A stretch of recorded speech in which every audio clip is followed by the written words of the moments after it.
So we're here with Dr. Szu-Hui Lee from Felix Exeter Academy, and we are so delighted to have her here to speak about the social emotional needs of youth in these days. And Dr. Lee, with that in mind, Yes. I'm wondering if you can share with us just a picture of what you're seeing with youth these days and what they might be struggling with more now than they were before the pandemic started. Okay.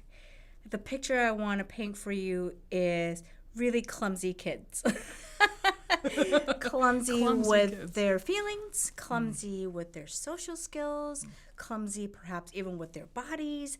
I think young people right now have been a little bit out of practice, and that everything just feels a little clumsy, that they haven't had to engage socially the same way that we're asking them to do it now because they've been out of practice for the last few years. And think about what happened the last few years, right? There's been a pandemic, there's been online learning, hybrid learning, school shutdowns, and back again and shut down again. There's Just been those little things, right? no.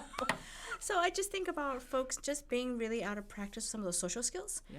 I'm really out of practice and haven't had a chance to learn some of the social emotional regulation skills. What do I do when I feel anxious or sad or bored, scared? What do I do with these feelings? And they're being clumsy about it because they need some time to learn. Sure. That makes a lot of sense. And it's got to be a challenge for those of us who are trying to help them through this season because the expectation is that they act a certain age. That's and right. with clumsiness, that might not be what happens, right? That's right. Yeah. I mentioned before that I work in a high school, and some of the things that we're seeing, the clumsiness that we're seeing, you kind of expect that maybe in middle school, Yeah. right? Not in high school. We're seeing it now.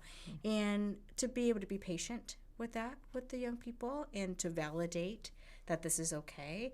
And I think for a few years we need to forget about not get hung up on age or grade, because sometimes we associate that with some developmental expectations. Well, if you're a high schooler, you must be able to X, Y, and Z. Well, maybe not right now. You know, it doesn't matter if they're 14 or 15. They don't know what to do with their feelings. That's okay. Let's get away from putting these unnecessary labels and markers of developmentally appropriateness to just understanding and meeting the kids where they are.